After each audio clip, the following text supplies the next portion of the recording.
Hadis berikutnya an Muawiyah radhiyallahu taala anhu, dari Muawiyah radhiyallahu taala anhu. Qala, ia berkata qala Rasulullah sallallahu bersabda, man yuridillahu bihi khairan yufaqihu fid din. Barang siapa yang Allah ingin kebaikan baginya, Allah buat dia faqih dalam masalah agama. Ini di antara akhlak mulia adalah bertafaqquh fid din, belajar. Ya, karena dengan belajar seorang akan beradab. Dengan belajar seorang akan beradab. Seharusnya demikian. Seorang belajar dia tahu akan adab-adab. Kalau dia beradab, maka dia akan berakhlak mulia. Ya. Sin dalil, hadis ini dalil bahwasanya tentang sifat iradah Allah. Allah menghendaki kebaikan bagi seseorang, ya. Khairan di sini datang dalam bentuk nakirah, itu tanwin, dalam konteks persyaratan, maka memberikan faedah keumuman. Barang siapa, kalau kita artikan secara bahasa Indonesia, barang siapa yang Allah ingin baginya segala kebaikan, Allah akan buat dia paham tentang ilmu agama. Ini dalil bahwasanya ilmu agama membuka pintu banyak apa? Kebaikan.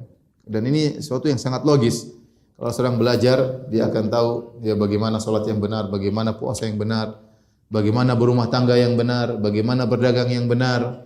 Dia tahu pintu-pintu kebaikan yang pahalanya besar, dia tahu skala prioritas, semuanya butuh ilmu.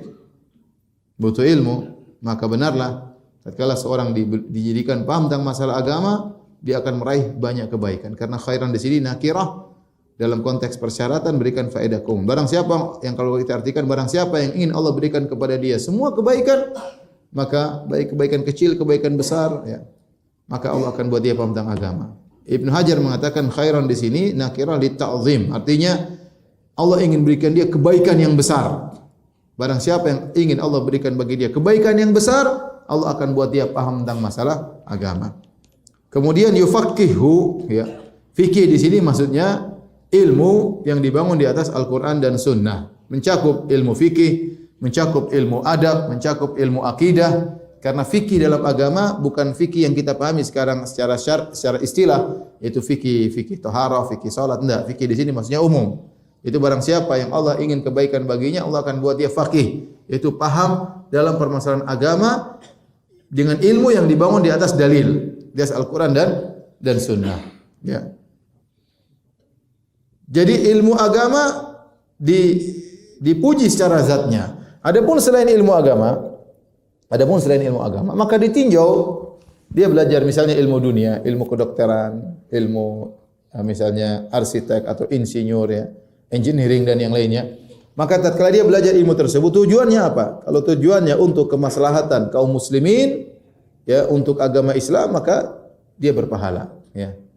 Tapi kalau ternyata tidak, hanya sekedar untuk kantong pribadi, maka seperti perkara dunia yang lainnya, enggak ada keistimewaan.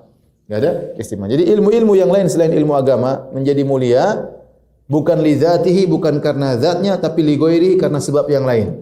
Jika dia belajar ilmu-ilmu tersebut dalam rangka untuk menolong kaum muslimin, dalam rangka untuk menjayakan agama Islam, ya, dalam rangka untuk menunjukkan kehebatan Islam, maka kalau niatnya demikian, maka dia juga berarti Allah menghendaki kebaikan baginya. Mafhum mukhalafah dari hadis ini kebalikannya, berarti barang siapa yang Allah ingin keburukan baginya, Allah bikin dia jahil tentang masalah agama. Oh, dia dalam ilmu lain luar biasa cerdasnya, tapi dalam ilmu agama bahlul. Sudah bahlul suka komentar. Ini bahaya. Sudah bahlul dalam masalah agama, dia komentar dalam masalah agama. Ini bahaya. Berarti Allah ingin keburukan bagi dia. Ya akhi, semua orang sepakat, ya. Kalau misalnya ada orang mau menjalankan operasi, misalnya operasi sesar, dokter-dokter sudah berkumpul. Kemudian ada seorang ulama, ya, profesor bidang hadis ikut nimbrung dalam ruang operasi tersebut.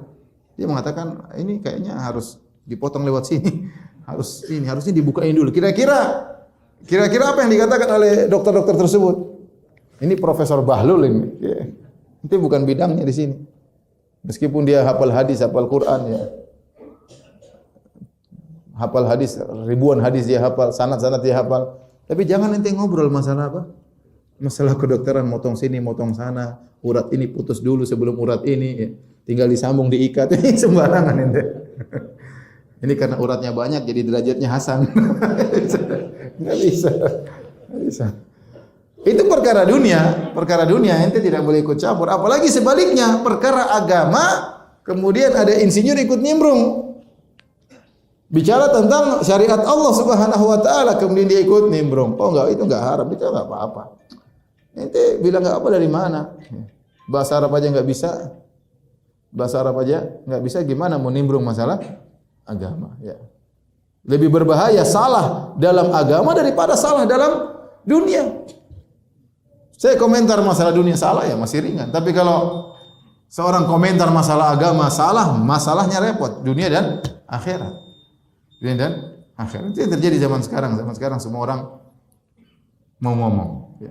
Sudah jahil dalam masalah agama, hobi berkomentar. Ini menunjukkan bahwasanya Allah tidak ingin kebaikan bagi dirinya. Allah ingin keburukan baginya. Ini dalil juga bahwasanya ada tanda jelas kalau Allah ingin kebaikan bagi seorang, yaitu di antaranya Allah buat dia faqih dalam masalah agama. Kalau antum sudah senang menuntut ilmu, ya itu mudah-mudahan itu tanda kebaikan yang Allah berikan kepada antum. Sudah syuruk ya? Sudah? Berarti sudah selesai? Hah? Berapa menit lagi? 15 menit lagi.